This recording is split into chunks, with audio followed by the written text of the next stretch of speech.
The news keeps coming out of Warriors land. This time, Draymond Green and Klay Thompson. What's the news?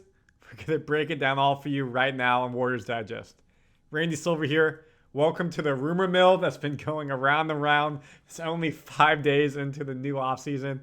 This is wild, folks. So please hit the subscribe button because you don't want to miss any of this. There's so much happening, and we're here to keep you up to date.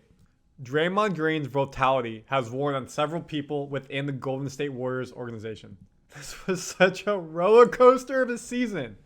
The first suspension against Minnesota, headlocking Rudy Gobert, unneeded, 5 games. Second suspension, elbowing Nurkic in the side of the head in Phoenix. Ended up being basically a 16-game suspension. It was around 10 to 12 games. Then he had to get back in condition. And I can understand why. Coaching staff, inside the organization, your teammates, you have to win without him. And then when he was on the court, technicals and things like that. I love Draymond. I got his jersey right there. Went the wrong way. I got his jersey right there. He's a Hall of Famer in the NBA. He's a Hall of Famer with the Warriors.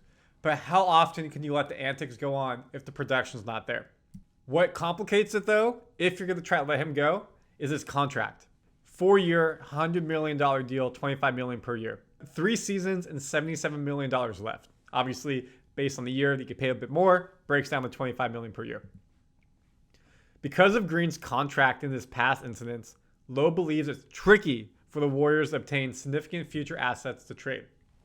You know, he's talked about if he wasn't going to be a Warrior, but he wants to be a Warrior for life, he would play in Detroit. He's from Michigan, so it'd be cool to go back home to the state of Michigan. Obviously, they were a trash can of a season. Why would they bring him in? Cool, he could mentor the young players, but why do they want that much salary when they're not going to be a good team? He could go to a team, potentially like the Knicks could use him. LA with LeBron and AD, that's always been a conversation as well. There is value to Green on your team, whether it's one of those teams or a different one. Because look at this stat. When Green was in the lineup with the Warriors, in the 55 games he played, they were 33-27. In the 27 games he missed due to suspension, they were 13-14. 20 games better when Green played. 33-22 versus 13-14. You need to stay on the court. No stupid suspensions. No stupid plays. And that's what happens. He still produces. In this system, in this team, he's good. Based on those stats, if he played in those games and wasn't suspended, give them another 10 wins. Maybe give them another 15 wins. And that's 43-45. Who knows how the team chemistry is? Everything else is going on. They're not a 10 seed. Probably a 7, 6, 5 seed. And they're not in the play-in. Or they have 2 chances to move on. And who knows what else happens. Do they win the finals? No. They're not beating Denver. I'm a Warriors fan. I'll admit it. Denver has too much size. In our previous video, we talked about we need more size. That's what Steve Kerr says. And you can go look at that video from our analysis. When Green was suspended the second time, of course, when he hit Nurkic, the Warriors were 10-13. We had a good start to the season, went down, was kind of trending back up. He missed those 16 games, and we ended 18-21 when he came back. We went 8-8 with Green out. Not bad. Stayed afloat. Could have been much worse.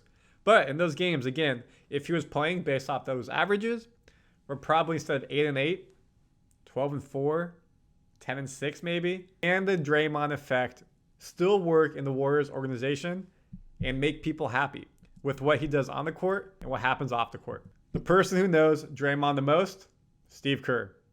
Been one of the few coaches he's only had. Michigan State had one coach. Warriors, he had Mark Jackson before Kerr came in. This is what Kerr thinks. I will stick with Draymond forever because I know who he is as a human being. For the fans, I say this. Be lucky, be fortunate, be grateful. You've had Draymond Green for 12 years. 4 championships, 2 final appearances beyond that. All-Star, Defensive Player of the Year. I added that part because it's deserved. He should be known by that. And Olympic gold medalist. Got to say that. Draymond is fighting to be the best version of himself right now. I'm embracing it. Our whole organization is embracing it because we love him, and I think our fans do too. So fans, do you love Draymond? Do you think he should stay? Do you think he should go? Let us know and comment your thoughts. What do I think? I think they have to keep him. He's too big to this franchise, cornerstone player, and that contract's going to be hard to move. If you're not going to get good assets for him, whether it's draft capital or players who can contribute, then you have to keep him. He's also still a very versatile defensive player. His talking is massive for us, and he's just a leader. That back half of the season, he got a tech here, got a tech there, but he was in more control. When he played in more control, we played better. Klay Thompson. In the previous video, linking right here, we talked about his contract situation. He's a free agent. Will he re-sign with the Warriors? Will he go somewhere else? Those teams that have interest, Mavs, Magic, we break it all down for you. What does the Warriors organization think? That's right now. Mike Dunleavy Jr., the Warriors GM, took over for Bob Myers this season. We certainly want Klay back. I told him that yesterday. He said there's nothing that makes him believe Klay wants to go somewhere else or the Warriors want to re-sign him. Now again, that's nice. Season's over. Klay said something very similarly, but the mutual interest is there. And when that happens, usually you can make it happen. Both organizations know it's not going to be a big salary, not a max deal. It's going to be most likely the mid-level exception area. That's $4 to $7, $8 million. Maybe he gets 10. We talked about Orlando has a chunk of money. They have like 60 million coming in free agency that they can spend. They're not going to give them that much, of course, but it's out there. The Mavericks are like us, where they're basically at the salary cap. So they can't spend a lot of money. They would have to make something financially work by trading players. So I think it works out. What is Klay willing to take? What is Dunleavy willing to give?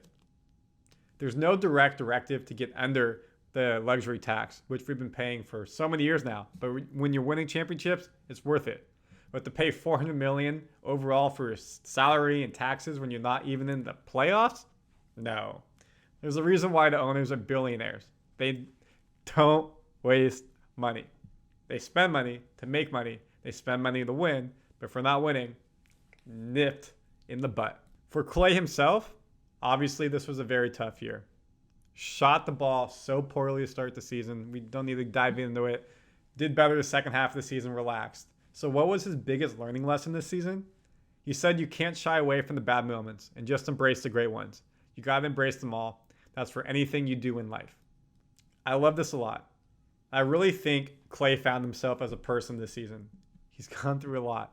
Achilles injury, ACL injury, the highs and lows of just playing basketball day to day.